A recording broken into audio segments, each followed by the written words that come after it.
Assalamualaikum warahmatullahi wabarakatuh. Kembali lagi bersama saya Adi. Hai teman-teman, jangan lupa subscribe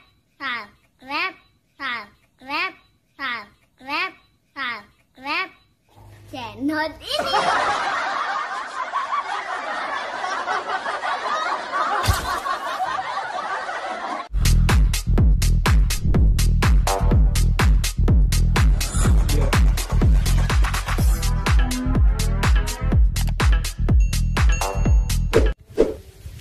Oke kawan-kawan, pada hari ini kita tidak membahas mengenai perkembangan bibit sawit PPKS seperti biasanya. Kali ini kita membahas kenapa kita harus selalu membersihkan rumput-rumput yang tumbuh di atas polybag dan membersihkan daun-daun yang berjatuhan di atas polybag. Kenapa saya buat video ini kawan-kawan? Karena berdasarkan apa yang kita lewati, pengalaman dalam menanam atau menyemai bibit sawit ini, terdapat beberapa masalah atau kendala. Salah satunya tadi kenapa kita selalu harus membersihkan rumput-rumput yang tumbuh di dalam polybag, kemudian membersihkan daun-daun yang berjatuhan di atas polybag. Yang pertama, kenapa kita harus selalu membersihkan rumput-rumput yang tumbuh di dalam polybag bibit sawit? Alasannya tidak lain kawan-kawan, agar perkembangan dan pertumbuhan bibit sawit itu cepat dan baik dan tidak berebut nutrisi dengan rumput-rumput yang tumbuh secara liar di dalam polybag. Karena kita ini menanam sawit, bukan menanam rumput kawan-kawan. Yang kedua, kenapa kita harus membuang atau membersihkan dedaunan yang jatuh di atas polybag?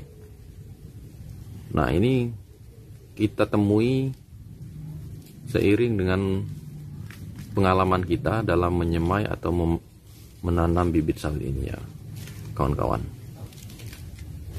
Nah, contohnya seperti ini kawan-kawan. Ada daun-daun yang jatuh di atas polybag. Nah, ini menutupi pokok sawit. Nah, akibatnya pokok sawit ini seperti mau patah. Kemudian daunnya ini layu kawan-kawan. Jadi daun pokok sawit yang tertimpa oleh daun-daun tadi itu patah. Kemudian daunnya juga layu seperti ini, akibat dari ditimpa oleh daun-daun yang berjatuhan. Sehingga kita harus secara rutin membuang daun-daun yang berjatuhan agar pertumbuhan dan perkembangan bibit sawit ini selalu baik dan cepat. Jadi itu kenapa kita harus membersihkan rumput, kemudian membuang daun-daun yang berjatuhan. Yang pertama, agar nutrisi yang diserap oleh bibit sawit ini tidak berebut dengan pokoknya. Kemudian daun-daun itu agar tidak menghalangi pertumbuhan bibit sawit itu sendiri. Seperti contoh yang ini, tadi ada daun yang menutupi pokoknya ini sehingga tadi jatuh seperti ini, patah seperti ini. Kemudian daunnya ini agak layu karena ditimpa oleh dedaunan. Sehingga daun-daun ini tadi karena terlambat kita membersihkannya, menghambat pertumbuhan dan perkembangan bibit sawit. Dan yang lebih fatalnya lagi kawan-kawan, daun-daun ini mengakibatkan perkembangan bibit sawit ini menjadi buruk, hampir mengakibatkan kematian bibit sawit. Karena ditimpa oleh daun kering yang jatuh di atas polybag, sehingga daunnya atau batangnya menjadi layu, hampir mati ini. Jadi hal yang seperti ini harus kita hindari, harus selalu kita bersihkan, harus kita rawat.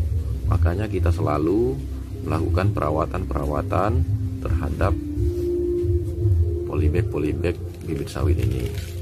Nah, daun-daun seperti ini harus kita buang kawan-kawan,